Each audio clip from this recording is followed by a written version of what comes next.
So, the Doom board game is pretty good. Really good, actually. I like it quite a bit. However, there's one particular component that I think is kind of missing from a Doom board game. You see, historically speaking, every single Doom property of any kind, whether it's Doom, Doom 2, Doom 3, Doom 2016, they've all got a multiplayer component. That is to say, there's a deathmatch mode. Deathmatch is just a key part of Doom. Heck, the term deathmatch came from Doom. Well, you know, reportedly. And so because of that, I feel like a key component to the Doom board game that's missing is a deathmatch mode. So I came up with a series of mechanics that might allow for players to do such a thing. Now it might get a little bit complicated or a little bit in-depth, however, I'm here to talk you through it.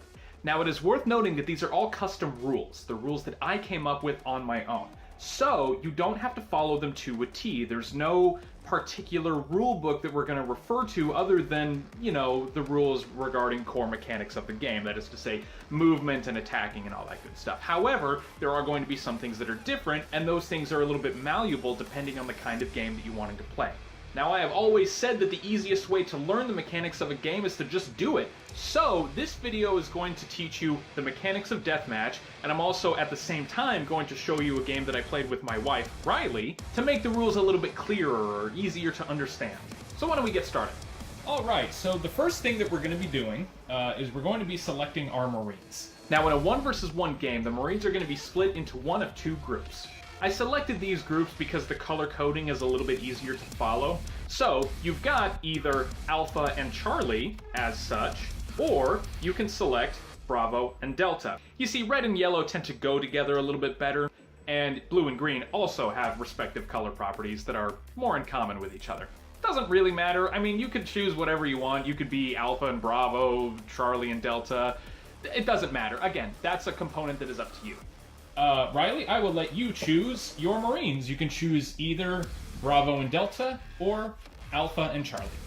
Alright, so you are Bravo and Delta, and I am Alpha and Charlie. Now, after you select the two Marines that you're going to be, the next thing that you're going to select are the class cards. Now, these cards are the same as they are in the normal game. You're going to shuffle them up normally, and each player is going to draw 4. From then, each player is going to select from those 4 cards 2 of them that they like, and they're going to assign one of those 2 to each Marine that they're going to be. Simple as that. So we've got our class cards right here. They've already been nice and shuffled up by Riley here. With that, I've got Assassin. The stagger value of enemy figures adjacent to your space is reduced by 1. So I'm going to give that to Charlie because, of course, he's the guy with the chainsaw. He's the best at doing that. And then I'm going to play Utilitarian, which lets me, when I play a bonus action card, I may exhaust this card to either gain 2 movement points or draw an additional action card. Okay, I chose Tactician, which lets me look at the top 2 cards of the initiative deck at the beginning of my turn. Or at the beginning of the activation, and then I can place one of the cards on the bottom and the other on the top. Interesting. That's very interesting too, because the initiative deck is going to be built differently from the original game, because there are no demon cards. It's just Marines. And then I got Designated Marksman, so my attacks ignore cover. That's a good one. And while attacking a figure that is not within 3 spaces, I may exhaust this card to reroll any number of dice. Next up, each player is going to select their loadouts, that is to say, the weapons that they're going to use. Now, henceforth, I'm going to refer to each player as Player 1 and Player 2. So, just for the sake of semantics, it doesn't really matter, Player 1 is going to select their weapon first. You're going to go through the weapon deck normally, that is to say, all of these cards right here, you should be pretty familiar with them if you've played the game a whole bunch. And you're going to select one weapon type. So if I wanted to, for example, pick the static rifle, I'm going to select the 3 static rifle cards accordingly. Those are going to be Player 1's first weapon. After that, Player 2 is going to choose one of their weapons. You are Player 1, so you get to choose first. Plasma rifle. That's not a bad one. All right, so you chose one, now I get to choose one. I want the static rifle. Now, if they wanted to, they could choose the exact same weapon. So if I chose the static rifle as Player 1, Player 2 could also choose the static rifle. They don't have to, but it is an option.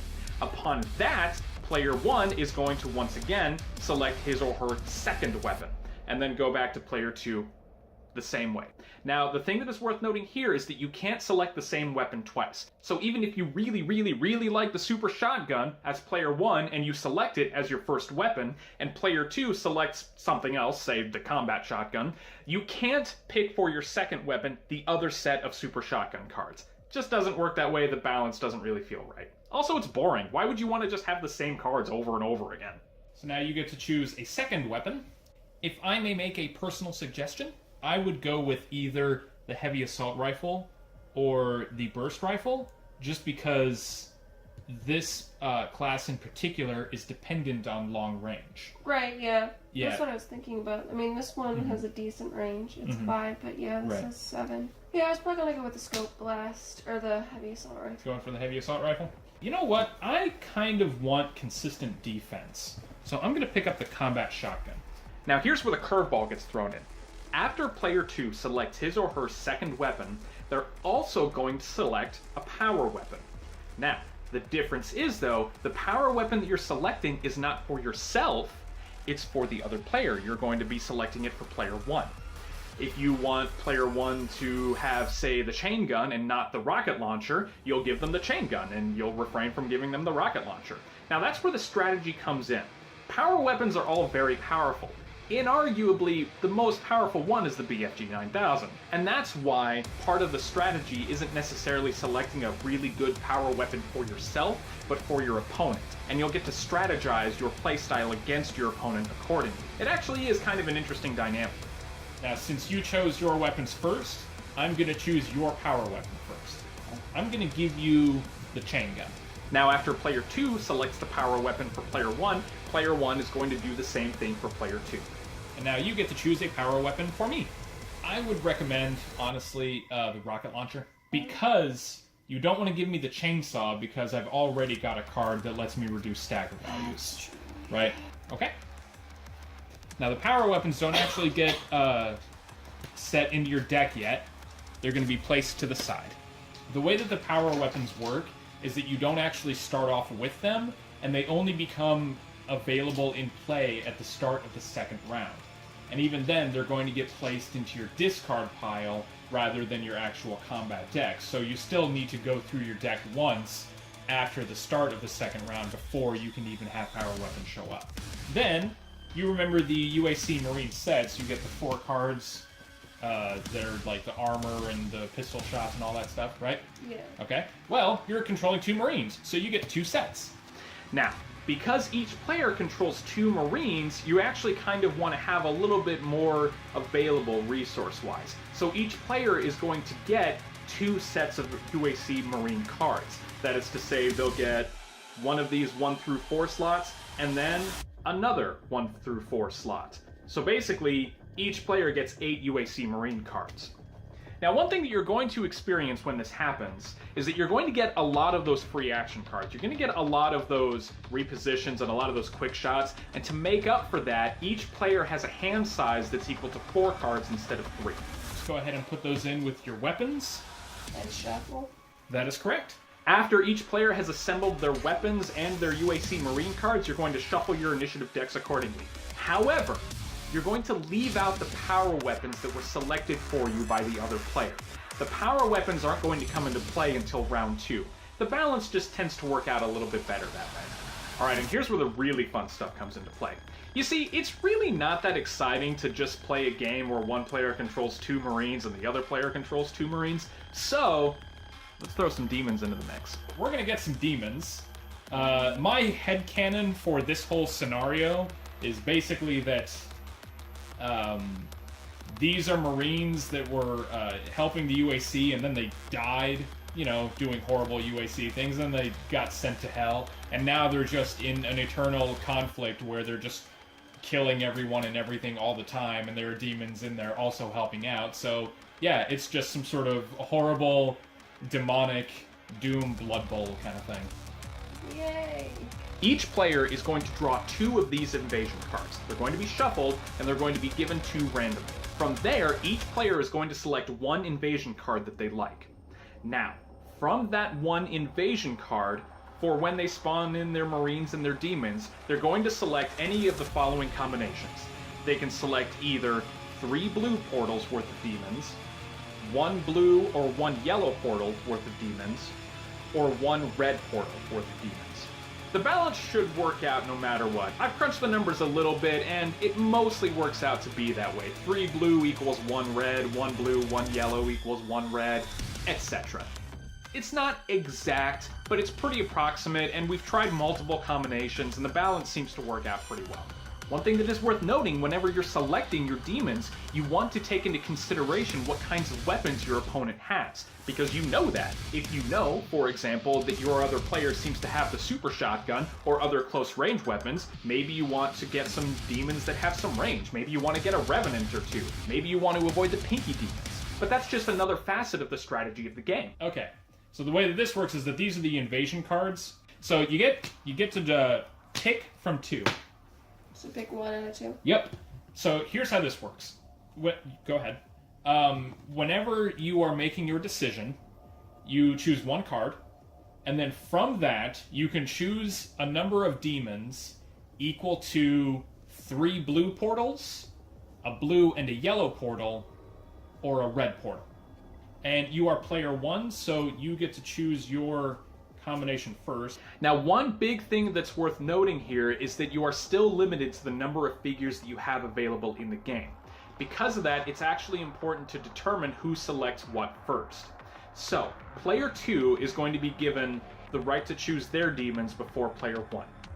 Now, if player 2 selects, say, 2 revenants and an imp, I'm not sure, I don't know what the different combinations are, but the other player then gets to choose their demons. They can't choose the same thing because there are only 3 revenants in the game.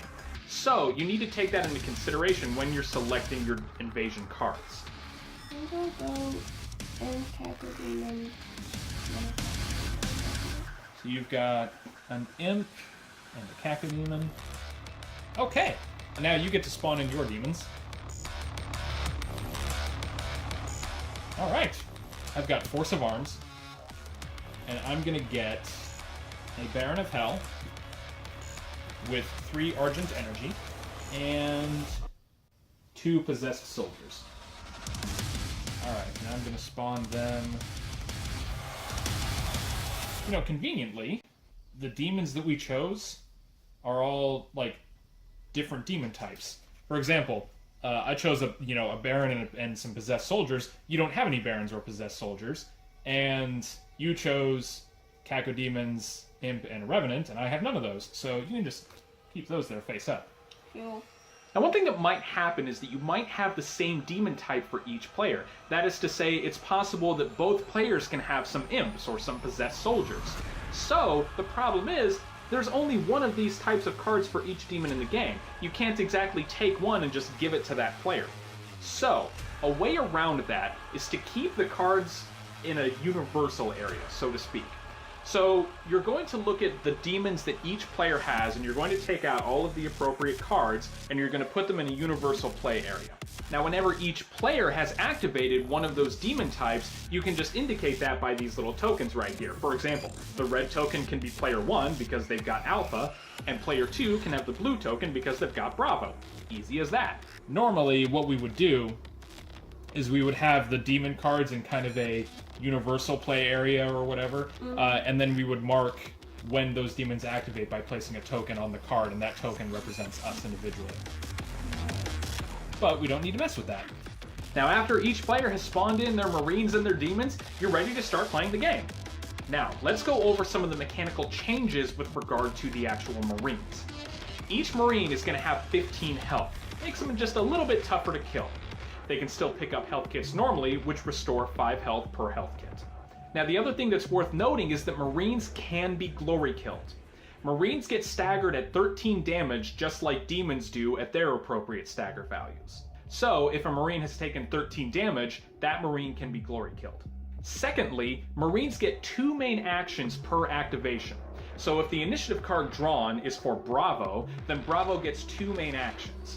Now, another thing that's a little bit different is that normally in the game, if you're playing against either the solo operative or the combat veterans, each Marine gets 2 main activations. However, if the Marine elects to use the sprint action, they can't use another main action. That is to say, if they discard a card in order to sprint, they then cannot play a shotgun maneuver, which costs a main action. They just can't do it. They can still do the free actions, but if you choose to sprint, you're basically not doing any real attacks.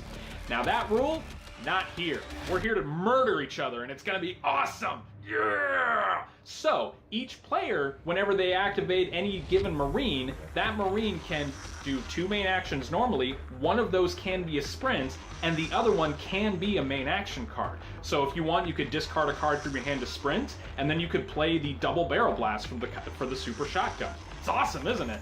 And the thing that makes this balance easy enough to take into consideration is that both players can do it. So the initiative deck is handled normally. So, if the only initiative cards are comprised of the 4 Marine cards, when do the demons activate? Let me explain.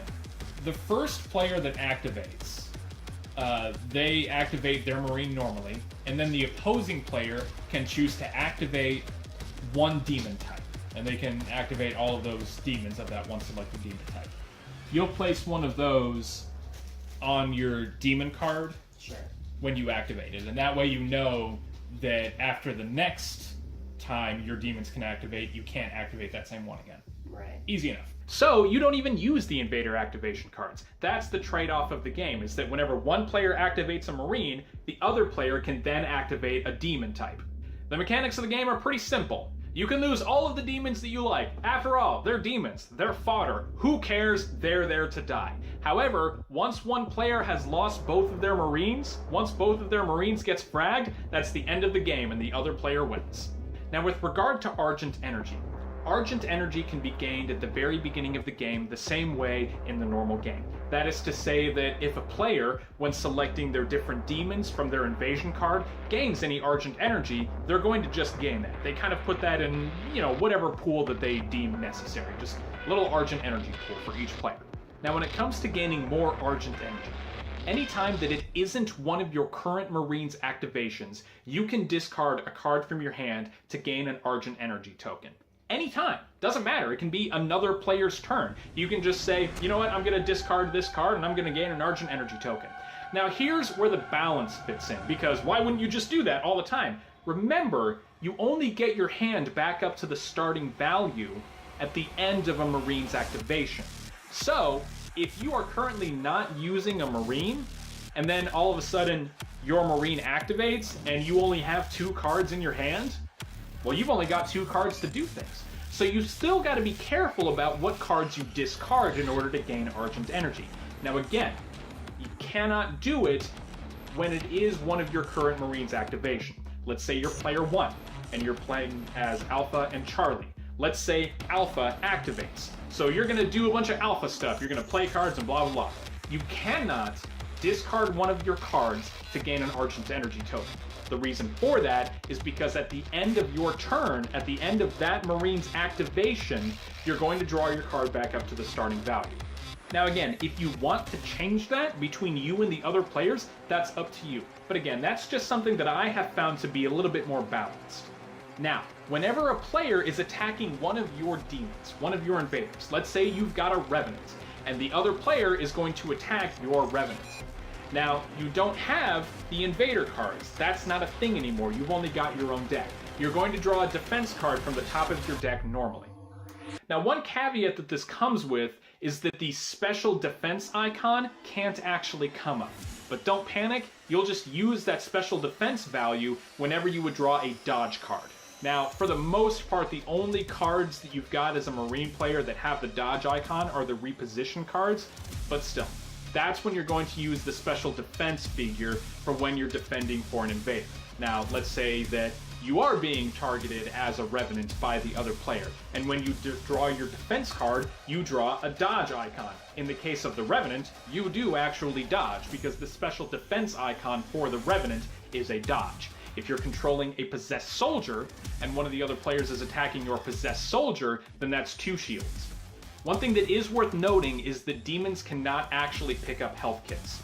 So they can't recover damage, which means you need to be a little bit careful with how you use your demons. Now the game is handled normally from there on. You're ready to get started. Delta. So you go first. Oh, we'll both get our hands started. Your hand limit is 4.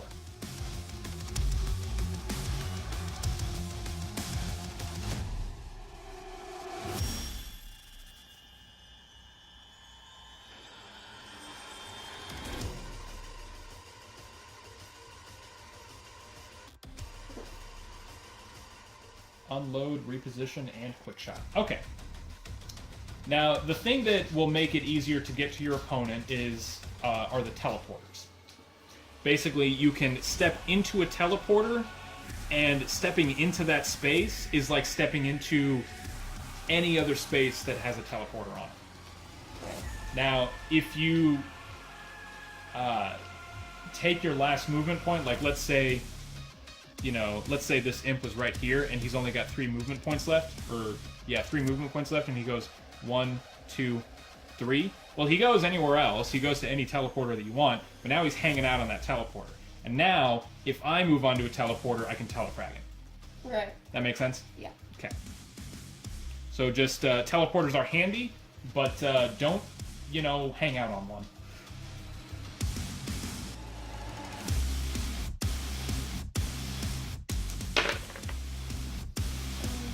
Three. 2 shields, so I take 1 damage. Ooh. 4. That's 2 shields, so that's 2 more damage, although I will play armor to reduce that to 0. Get used to seeing a lot of 2 shields, because I specifically chose the 2 weapons that have the most of those. Yep.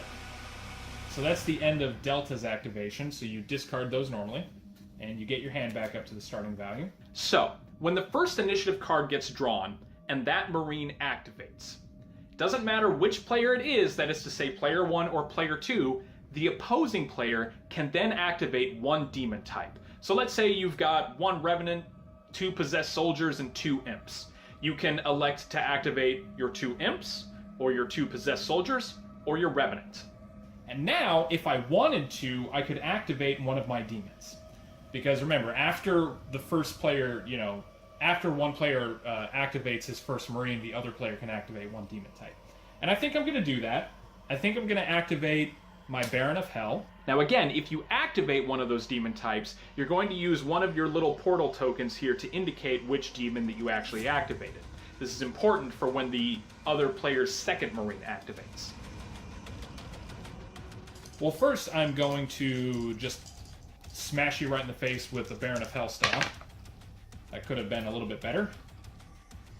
And then I'll use an Argent Energy token that I got because of the start of the game to attack you with a Grand Fireball, which is an attack of 6 range and 4 red dice. That's a much better roll. I will take that. Oh. Ooh, rough. Yeah. Got any armor? That's just 5 damage. Nope. So, now it's the next initiative card. Do that. It's Charlie. I'm going to shoot you point blank. 3. Fine, be that way. Alright. Alright, now if you would like, you may activate one of your demon types. You can also defer and activate all of your demons at the same time after my second Marine activates. Now remember, if you wanted to right now as well, because it's not one of your Marines activating, you can discard any cards from your hand, and each card that you discard gives you 1 Argent Energy token, which you can use, immediately. Demons cannot pick up health dice. Alpha. Screw it. I've got 3 quick shots and I'm going to use all of them. I'm pretty sure I'm going to do maybe 1 damage to you after all of these attacks. I don't remember if the rules say you can elect to just not defend and soak an attack. I don't remember. Oh, it's Bravo. What? Well, hold on. Before that happens... Sad face. You get to activate demon? No. I've activated all of my Marines. Now that my second Marine has activated, you can activate the rest of your demons. Oh. After any given player has activated their second Marine in the initiative deck, that is to say that enough cards have been drawn to allow for both of their Marines to activate, the opposing player can then activate any remaining demons that they have.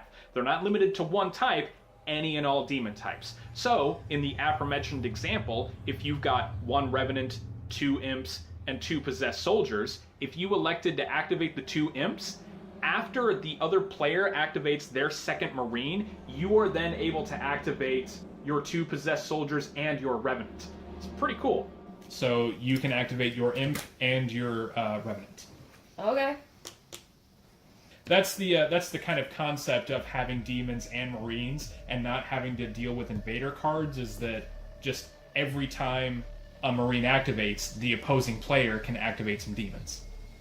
So that's the like back and forth. That's the trade-off.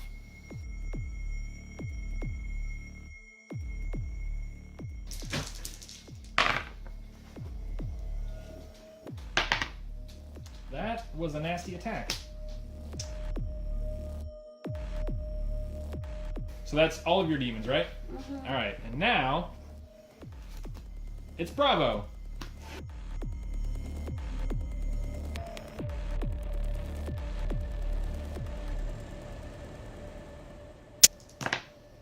Oof.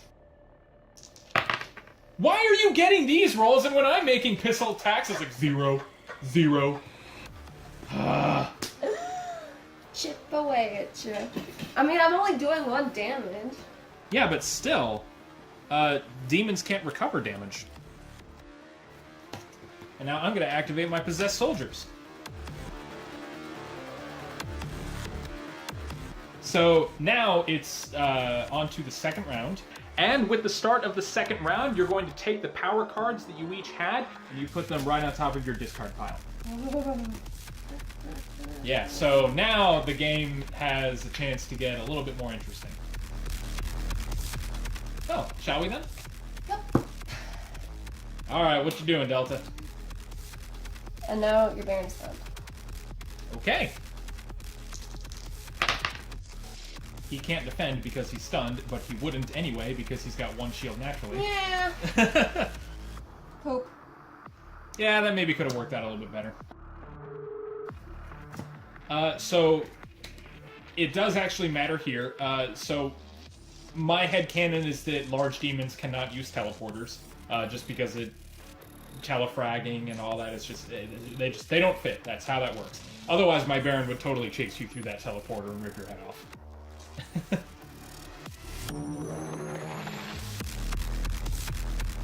Yes, now we draw another initiative card. Alpha!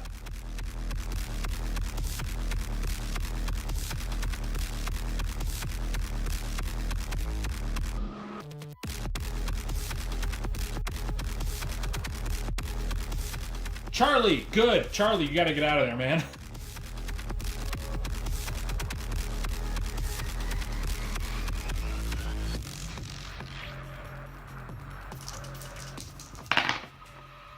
Shouldn't have said that.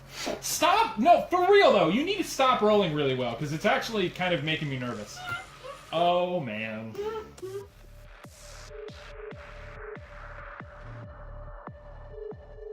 And I'm going to use an Argent Energy token to trigger Overwatch. I'm going to shoot your Revenant.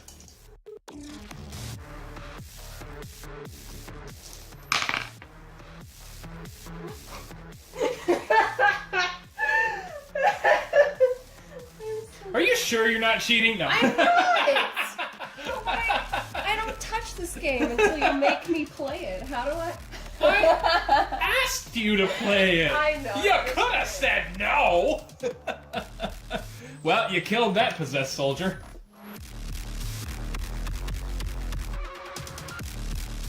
Now what?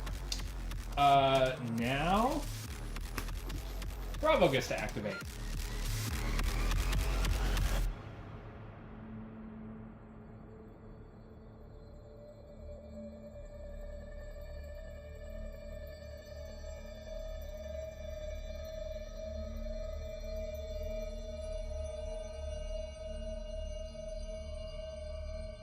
What's up, buddy? I kind of like the idea of just like coming through a teleport and be like, bing, hi.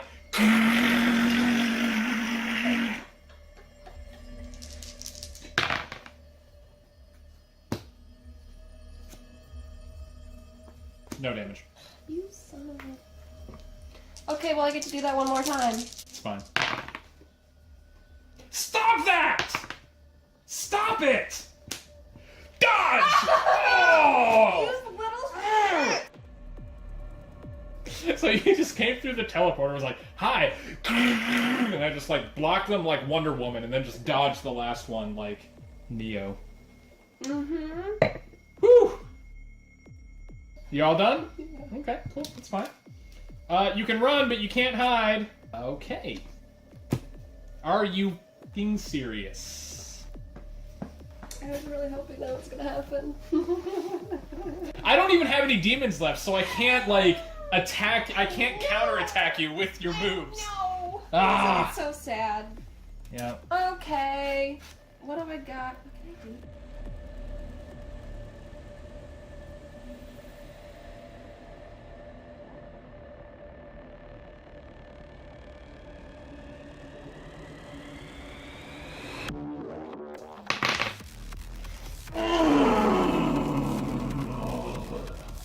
Don't dodge, don't dodge, don't dodge, don't dodge.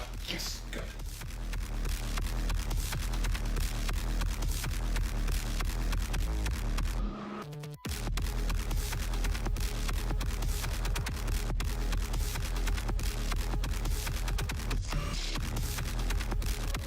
Oh my Revenant. That Revenant needed to go away. That Revenant. How bad can I mess up that word? That Leonardo DiCaprio. Whoa! We're running low on health kits. I'm a champion. Chomp, chomp, chomp, chomp. Yay! Oh shoot, you know what? Well, I forgot to do it, so I don't get to do it. I forgot that when I attacked with that rocket salvo, I get to roll a black die, and the adjacent figure takes that much damage. Oh. So Bravo would have taken a couple of damage there. But, oh well.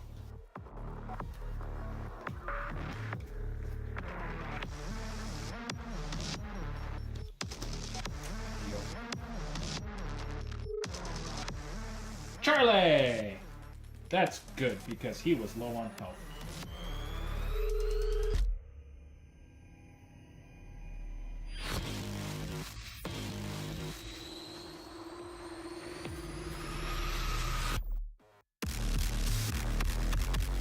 Three, yes.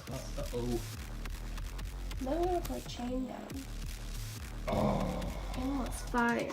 Before rolling any dice for each of these attacks, you may discard up to 2 cards from your hand to add 1 red die for each card discarded. Good. Pretty sure Alpha's dead right now. Oh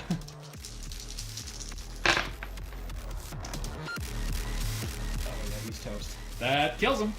Alright, so if one of the Marines dies, well, it sure is hard for that player to win the game from that point. So, here's what you're gonna do. Keep the initiative deck the way that it is. It's still going to be comprised of those 4 Marine cards. Let's say that you're player 1, and you were controlling Alpha and Charlie. If Charlie dies, then you've still got Alpha. Now, rather than only activate whenever the Alpha card gets drawn, if the Charlie initiative card gets drawn, you can then activate Alpha. Now, here's the catch. You only get 1 main action for doing that.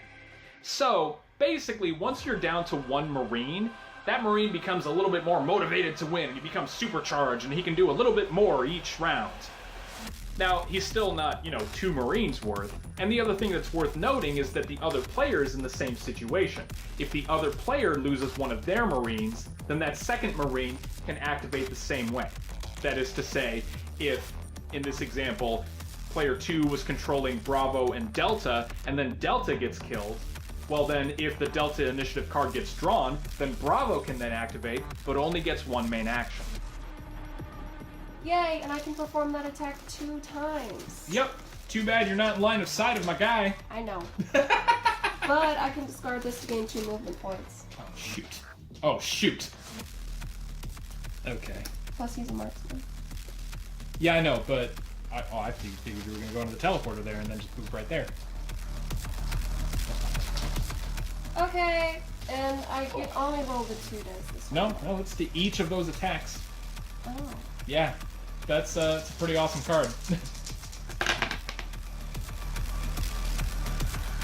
Okay, oh, and so now that we've reached the point where one of the Marines has died, So, in order to give the player that has already lost a Marine a little bit of a fighting chance, all of the initiative cards are going to remain the same.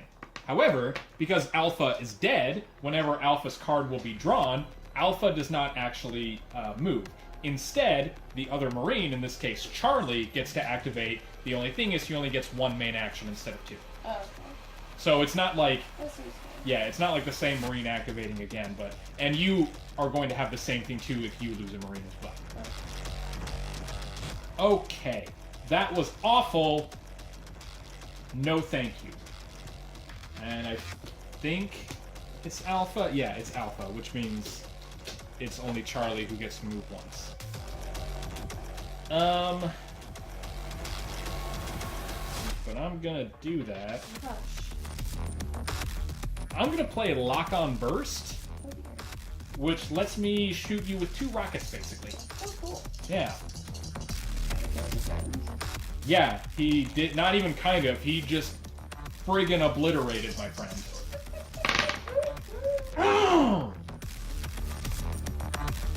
So that's 7. Ooh.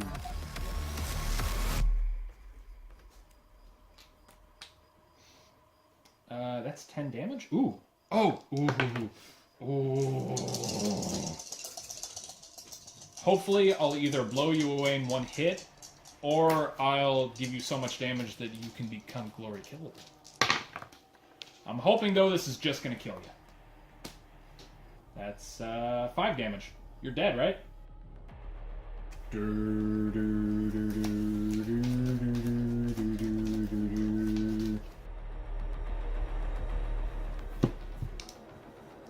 Ooh! That's me! It's only one guy, but still.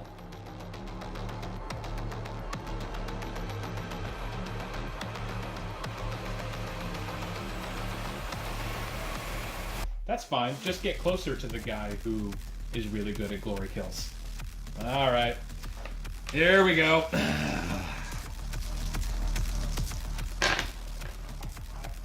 6. Mm-hmm. Dodge. I keep a mother. 7. Oh. I'm gonna play Hardened Resolve to remove one of those dice. Oh. So it becomes 5. It's okay, you still got one more.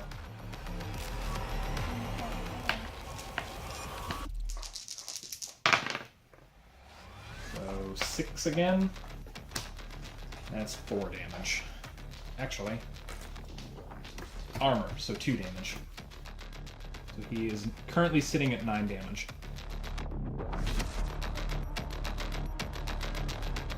Oh, why do I have a feeling, though, this is going to be Delta's card? Oh, look at that. Alright. Let's see what we can do. See if you can do 5 damage on me. Oh, man. Oh, just kidding. Sorry. I mean, if you want it. I'd rather not. 3. No damage.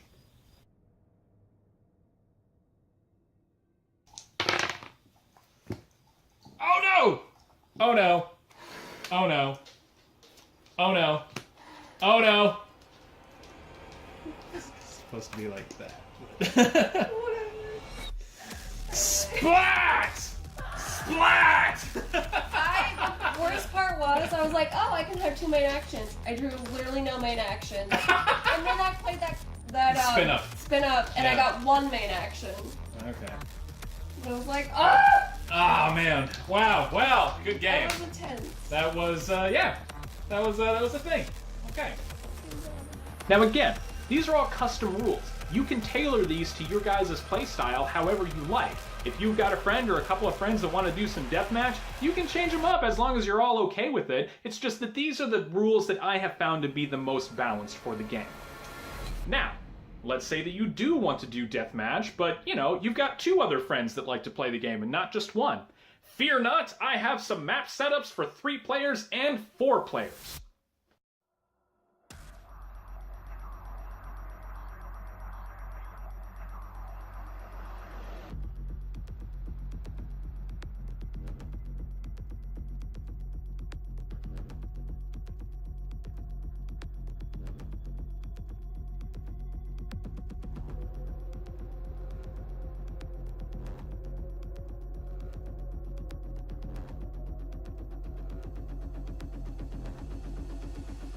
The other thing that's cool about these custom deathmatch rules is that you're not actually limited to any sort of configuration of tiles. You can do whatever you want as long as you and the other player are okay with it. If you want to take tiles from the version 1 Doom board game, then you can do that. You can create any sort of configuration that you want. It's up to you. That's one of the cool things about this deathmatch mode.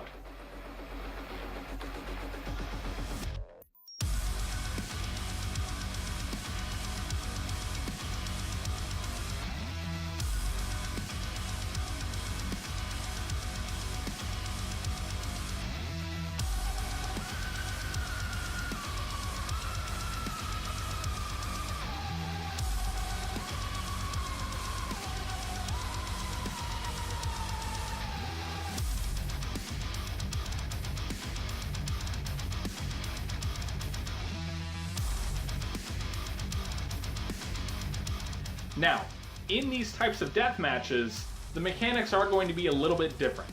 Marines still get all of the same activations and all that. However, with 3 or 4 players, each player only gets 1 Marine. On top of that, rather than getting 3 blue, 1 and 1 yellow, or 1 red worth of invaders, that's going to be a little bit different. So in a 3-player game, each player is going to get 1 Marine, and then when they draw their invasion cards, they're going to be able to select either 2 blue or 1 yellow portal worth of demons. In a 4-player game, they still get 1 Marine per player, that way you can have up to 4 players per game. However, you only get 1 blue portal worth of demons. You see, once you've got 4 blue portals worth of demons and 4 players around one table, it gets a little bit hectic and you kind of want to limit it right there. I would also just eliminate power weapons completely for 3 and 4 player games. But again, that's up to you. I don't know. It's your guys' game. You're here to have fun. That's one of the cool things about board games, is that you can play around with them and do whatever you want with them. So that's pretty much it. If you do have any questions or comments or concerns, please let me know in the comments below. I will be happy to answer any questions, clarify anything, whatever. I appreciate you guys watching the video. I might try to do some more Doom board game videos in the future. I don't know. I don't have a lot of free time anymore, but we'll see what we can do. So thank you everybody for watching. We'll see you next time on whatever next video I do, whether that's painting a mini or relaxing with some video games or doing some board games or whatever. We'll see you next time. Thank you everybody for watching.